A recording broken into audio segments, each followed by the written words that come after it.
ஜப்பாருண்ணே, என் car ஒன்று ரிப்பேருக்கு கொடுத்துருந்தேன். அந்த வண்டி ரெடி ஆயிடுச்சா ஜப்பாருண்ணே? ஹமீது, உன் காரைத்தான் நான் ரிப்பேர் பார்த்துக்கிட்டு இருக்க. அந்த காரை நீ ரொம்ப நாளாவே ஆயில் மாத்தாம வச்சிருந்திருக்க. அந்த கார்ல இன்ஜின்ல ஆயில் பிடிச்சி படிச்சு, அதனால இன்ஜினை பிரிச்சு தான் நம்ம வேலை பார்க்கணும். அதுக்கு கிட்டத்தட்ட 1,00,000 செலவாகும் ஹமீது. ஜப்பாருண்ணே, அவ்வளவுலாம் செலவு பண்ணி இந்த காரை என்னால் ரிப்பேர் பண்ண முடியாது. இந்த காரை நீங்களே ஒரு நல்ல விலை வச்சு எடுத்துங்க ஜப்பாருண்ணே. ஹமீது, நல்லா ஓடிக்கிட்டு இருக்கிற வண்டியா இருந்தாக்கா ஒரு நல்ல விலை வச்சு எடுத்துக்கலாம். இது இன்ஜின் பிடிச்சி போய் ரிப்பேர்ல இருக்க. இதை வேணா ஒரு 1,50,000 எடுத்துக்கலாம் ஹமீது, அவ்வளவுதான் போகும். என்ன ஜப்பாருண்ணே சொல்றீங்க? இந்த வண்டியை நான் 7,00,000 வாங்கினேன் ஜப்பாருண்ணே. அதுல பாதி காசியாவது கொடுங்க ஜப்பாருண்ணே. இப்படி ரொம்ப கம்மியா சொல்றீங்களே. ஹமீது, நீ 5 வருஷத்துக்கு முன்னாடி 7,00,000 புதுசா வாங்கின இந்த காரை நீ ஒழுங்கான முறையில மெயின்டெனன்ஸ் பண்ணி ஓட்டுனாக்கா வண்டி நல்லா ஓடிக்கிட்டு இருக்கும். ஏதோ ஒரு 2,50,000 3,00,000 நம்ம எடுக்கலாம். ஆனா இந்த காரை நீ ரொம்ப கவனிக்காம ஆயில் எல்லாம் மாத்தாம இருக்கிறதுனால இன்ஜினோட நிலைமை ரொம்ப மோசமா இருக்கு ஹமீது. இது 1,00,000 ஒன்னா எடுத்துக்கிறேன் ஹமீது. அதுக்கு மேல இந்த கார் போகாத ஹமீது. வேற யாராவது நல்ல விலைக்கு கேட்டா நீயே கொடுத்துட ஹமீது. சரி ஜப்பாருண்ணே, நான் யோசனை பண்ணிக்கிட்டு வரேன். இந்த காரை இவ்வளவு காசு கொடுத்து நம்ம ரிப்பேர் பண்ண முடியாது. இதை யார்கிட்ட தள்ளி விடுறது? ஹமீது, எனக்கு விவசாயத்துல அந்த அளவுக்கு வருமானம் இல்ல. எனக்கு கார் ஓட்ட தெரியும். அதனால என் கொஞ்சம் வயலை வித்து காசு வச்சிருக்கேன். அதை நான் உன்கிட்ட தரேன். எனக்கு ஒரு நல்ல காரை பார்த்து வாங்கி கூட, அதை வச்சு நான் பொழைச்சிக்கிறேன். சரியான ஐடியா. நம்ம காதர் அண்ணன் தான் கார் வேணும்னு கேட்டுக்கிட்டு இருந்தாங்க. அவங்கள்ட்ட இந்த கார் நல்ல கார்னு போய் சொல்லி தள்ளி விட்டுடுவான். காதர்ண்ணே, என்கிட்ட ஒரு காரு கேட்டு இருந்தீங்க. நான் எங்கெல்லாம் தேடி பார்த்தேன், கார் நல்ல காரை கிடைக்கவே இல்லை. சரி, நீங்க கஷ்டத்துல இருக்கீங்கன்னு சொல்லி என்கிட்ட இருக்கிற காரை உங்கள்கிட்ட கம்மி விலையில கொடுக்கலான்னு வந்திருக்கேன். அப்படியா ஹமீதே, ரொம்ப சந்தோஷம் ஹமீது. எனக்காக உன் காரையே கொடுக்கன்னு சொல்லியிருக்கியே, ரொம்ப நன்றிப்பா. எவ்வளோப்பா இந்த காருடைய விலை? காதர்ண்ணே, இது ரொம்ப நல்ல காரு, நல்ல கண்டிஷன்ல இருக்கே. வெளியில கொடுத்தாக்கா 4-5 லட்ச ரூபா கிடைக்கும். ஆனா நீங்க கஷ்டத்துல இருக்குங்கிறதுனால நான் உங்களுக்கு ஒரு 3,00,000 கொடுக்கலான்னு இருக்கேன் காதர்ண்ணே. அப்படியா ஹமீது, ரொம்ப சந்தோஷம் ஹமீது. நான் கஷ்டப்படுறேங்கிறதுக்காக விலை உயர்ந்த கார் எனக்காக கம்மியா கொடுக்கறியே, உனக்கு நல்ல மனசுப்பா. என்ன பண்றது, இறக்க கஷ்ட காலம் வந்துடுச்சு. சாப்பாட்டுக்கு வழி இல்ல, குடும்பத்தை காப்பாத்தினமுல்ல. அதனால காரை ஓட்டியோ சம்பாதிக்கலான்னு தான். எனக்கு என்ன ஹமீது தெரியும் காரை பத்தி? கார் ஓட்டதா தெரியும். ஆனா காருல எது நல்ல காரு எது ரிப்பேர் காருன்னு எனக்கு தெரியாது ஹமீது. அதனாலவே நான் உன்கிட்ட சொன்னேன், கொஞ்ச நேரம் இறீனா பணம் எடுத்துட்டு வரேன். ஹமீது, இந்தாப்பா, நீ கேட்ட 3,00,000 பணம் இருக்கு, வாங்கிக்க. எண்ணி பாத்துக்க ஹமீது. ஏங்க இவ்வளவு நேரமா எங்க போனீங்க? உங்களையும் காண, வீட்டுல உள்ள காரையும் காண. நம்ம வீட்டுல உள்ள கார் எங்க? போல்ஜஹான், நம்ம காரு கொஞ்ச நாளாவே சரியா ஓடல, நின்று போயிடுது. அதனால மெக்கானிக்கிட்ட எடுத்துட்டு போனேன். அந்த மெக்கானிக் அந்த காரை பார்த்துட்டு இன்ஜின்ல ஆயில் பிடிச்சி படிச்சு இன்ஜினை ரிப்பேர் அடிச்சு பெரிய செலவுன்னு சொன்னாரு. கிட்டத்தட்ட 1,00,000 மேல வரமா. ஆனா அவ்வளவு செலவு கொடுத்து நம்ம அந்த காரை ரிப்பேர் பண்ண கூடாது. அதனால அது ஒரு நல்ல விலைக்கு தள்ளி விட்டுலான்ட்டு அவரே எடுத்துட்டு சொன்னேன். அவரே 1,50,000 தான் எடுத்துக்கொண்டாரு.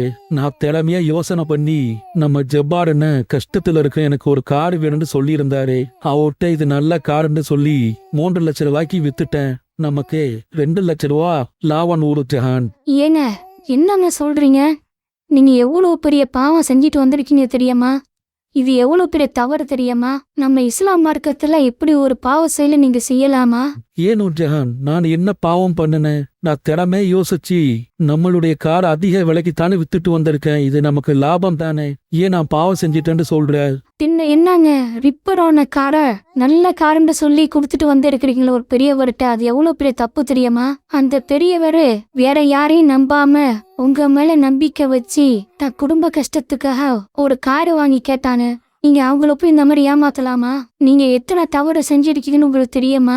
முதலாவது தவறு, பெரியவரு உங்க மேல வச்சு நம்பிக்கை துரோகம் பண்ணி இருக்கிறீங்க. 2வது தவறு, ஒரு ரிப்பேரான காரை நல்ல காருன்னு சொல்லி பொய் சொல்லி ஏமாத்தி அவர்கிட்ட கொடுத்துருக்கீங்க. அது எவ்வளவு பெரிய தப்பு தெரியுமா? இந்த பணத்துல நம்ம ஒரு வேளை சாப்பாடு சாப்பிட்டா கூட அதை ஜீரணிக்காது.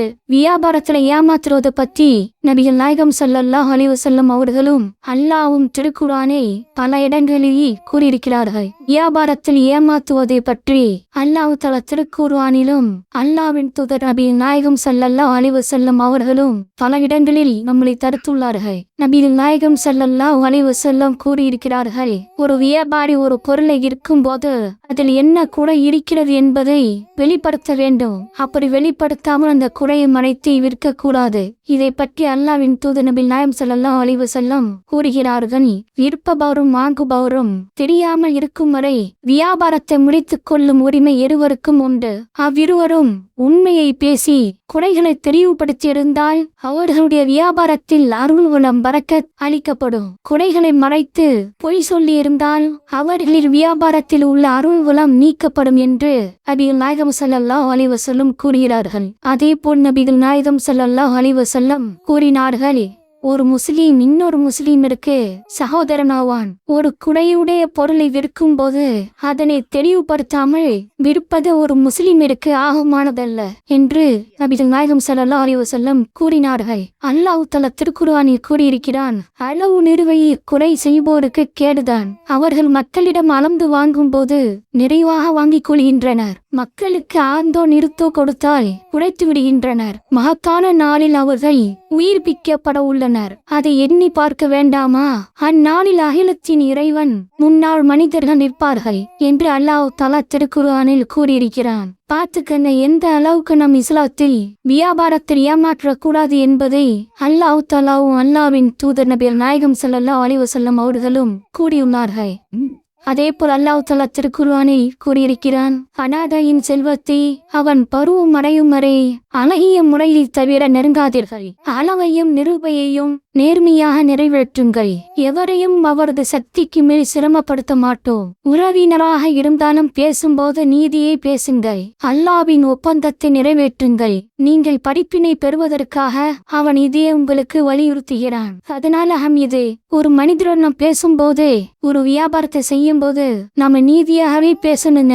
அல்லாஹ் குர்ஆனில் பலமுறை ஏமாற்ற கூடாது என்று வலியுறுத்தி உள்ளான். அல்லாஹ் தஆலா திருக்குர்ஆனில் கூறியிருக்கிறான், மக்களுக்கு அவர்களின் பொருட்களை குறைத்து விடாதீர்கள், பூமியில் குழப்பம் விளைவித்து திரியாதீர்கள் என்று கூறுகிறான். அதேபோல் அளக்கும் போது நிறைவாக அளகுங்கள்.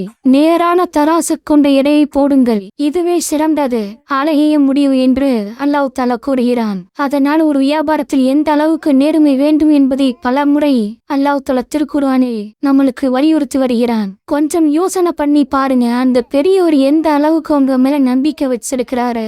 அவருக்கு நீங்க இப்படி ஒரு துரோகம் பண்ணலாமா? நாளைக்கு அந்த கார்ல பெரிய ரிப்பேர் என்று அவருக்கு தெரிஞ்சா எந்த அளவுக்கு மனம் உடைந்து போவாரு. நீங்க உடனே இந்த காரை எடுத்து சென்று அவர்கிட்ட உண்மையை கூறி திருப்பி கொடுத்து விடுங்கள். இது நமக்கு பெரிய பாவமான செயல். இந்த காசை நாம தொடக்கூட கூடாது. நூர்ஜஹான், நான் பெரிய தவறு செய்து விட்டேன். இப்ப இது எவ்வளவு பெரிய தவறு என்று நான் உணர்ந்து விட்டேன் நூர்ஜஹான். நான் இஸ்லாத்துக்கு எவ்வளவு பெரிய துரோகம் செஞ்சு இருக்கிறேன். இனிமேல் நான் இப்படி செய்ய மாட்டேன், யாரையும் ஏமாத்த மாட்டேன். நல்ல வேளை எனக்கு நீ புரிய வச்சுட்ட நூர்ஜஹான். நான் உடனே இந்த காசை எடுத்துட்டு போய் பெரியவர்கிட்ட கொடுத்துடுறேன். பெரியவரே, என்னை மன்னித்து விடுங்கள்.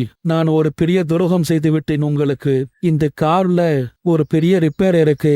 அதை நான் மறைச்சி நல்ல கார்ன்னு பொய் சொல்லி உங்கள்கிட்ட கொடுத்துட்டேன். உங்களுக்கு நான் நம்பிக்கை துரோகம் பண்ணிட்டேன். ஜப்பார் பாய், என்னை மன்னிச்சிடுங்க. இந்தாங்க உங்க காசு. இந்த ரிப்பேரான காரை நானே எடுத்துட்டு போயிடுறேன். ஹமீது, அப்படியாப்பா? பரவாயில்ல.